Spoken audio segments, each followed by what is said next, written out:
નમસ્કાર મિત્રો, શું તમે સ્વર પ્રેક્ટિસ કરો છો પણ સુધારો નથી થતો?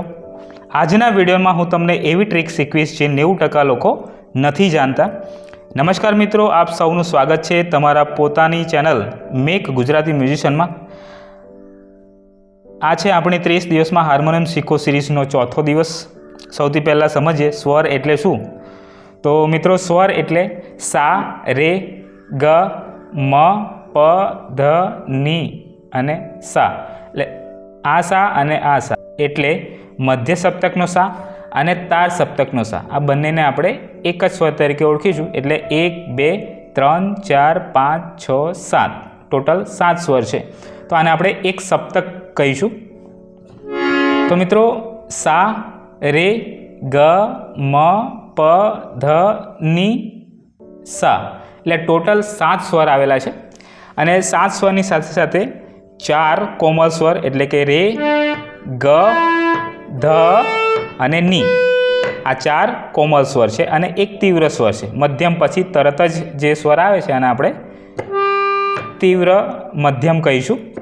એટલે ટોટલ 1, 2, 3, 4, 5, 6, 7, 8, 9, 10, 11 અને 12 ટોટલ 12 સ્વર આવેલા છે. તો 12 સ્વરની પ્રેક્ટિસ આપણે કરવાની હોય છે. અત્યારે આપણે માત્ર ને માત્ર શુદ્ધ સ્વરોની પ્રેક્ટિસ કરીશું. એટલે કે સા, રે, ગ, મ, પ, ધ, ની, સા, સા, ની, ધ, પ, મ, ગ, રે, સા. તો મિત્રો, આ રીતે આપણે સ્વરોની પ્રેક્ટિસ કરીશું. આઈ હોપ કે તમને આ 7 સ્વરોનો ખ્યાલ આવી ગયો છે. 1, 2, 3, 4, 5, 6 અને 7 બરાબર. સા, રે, ગ, મ, પ, ધ, ની. ઓકે, તો આ રીતે તમારે આરોહ અને અવરોહમાં પ્રેક્ટિસ કરવાની હોય છે. એક વખત ફરી પ્રેક્ટિસ કરીએ. સા,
તો મિત્રો, આ રીતે આપણે સ્વરોની પ્રેક્ટિસ કરીશું.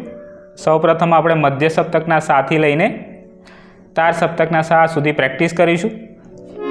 અને આ પ્રેક્ટિસ તમારે ડેલી 10 મિનિટ કરવાની છે. મિત્રો, હવે સપ્તક 3 પ્રકારના હોય છે. એક તો મંદ્ર સપ્તક, મધ્ય સપ્તક અને તાર સપ્તક. તો આપણે પ્રેક્ટિસ કરીએ છીએ મધ્ય સપ્તકમાં. અત્યારે જે આપણે વાત કરી રહ્યા છીએ એને આપણે મધ્ય સપ્તકમાં આપણે વાત કરી રહ્યા છીએ એવું કહેવાય, બરાબર.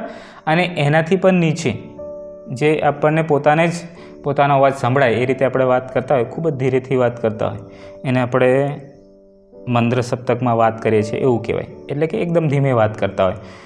કોઈ સિક્રેટની વાત હોય અને આપણે આપણા મિત્રને કેવી કાનમાં વાત કરતા હોય, તો એને આપણે મંદ્ર સપ્તકમાં વાત કરીએ છીએ એવું કહેવાય. અને મધ્ય સપ્તક જે નોર્મલ હોય, બહુ ઊંચા અવાજે પણ નહીં અને બહુ ધીમા અવાજે પણ નહીં, એટલે આને આપણે નોર્મલ અવાજે, જેને કહેવાય આપણે સ્ટાન્ડર્ડ સ્કેલ અથવા તો આપણો મધ્ય સપ્તકમાં વાત કરીએ છીએ એવું કહેવાય. અને કોઈને આપણે જોરથી બોલાવીએ એટલે કે ઊંચા અવાજેથી બોલાવીએ. કોઈ વ્યક્તિ આપણાથી દૂર હોય અને એ વ્યક્તિને આપણે ઊંચા અવાજે એનું નામ લઈને બોલાવીએ તો એને આપણે તાર સપ્તકમાં વાત કરી એવું કહેવાય. બરાબર.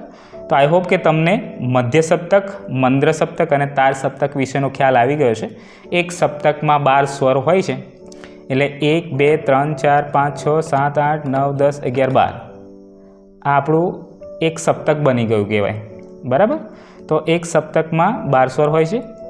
આ રીતે આપણે મધ્ય સપ્તકના સાથી લઈને તાર સપ્તકના સા સુધી પ્રેક્ટિસ કરવાની છે આરોહ અને અવરોહમાં, જેને આપણે સ્વર પ્રેક્ટિસ કહીશું.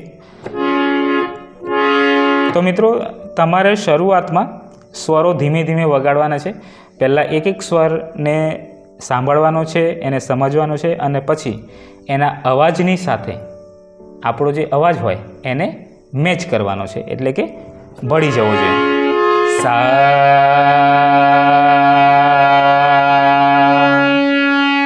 તો આ રીતે એક સ્વર ઉપર પહેલી ફિંગર પ્રેસ કરીને, એટલે કે દબાવીને એ બટનને દબાવવાનું, એનો જે અવાજ આવે એ અવાજની સાથે આપણા ગળાના અવાજને મેચ કરવાનો. સા.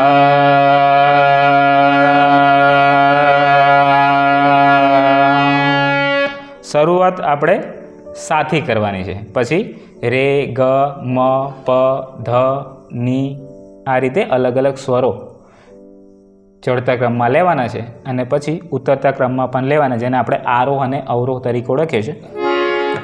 ફરીથી એક વખત પ્રેક્ટિસ કરીએ, ધીમેથી પ્રેક્ટિસ કરીએ. સા,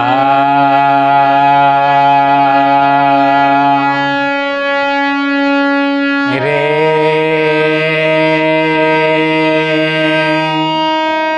ગા,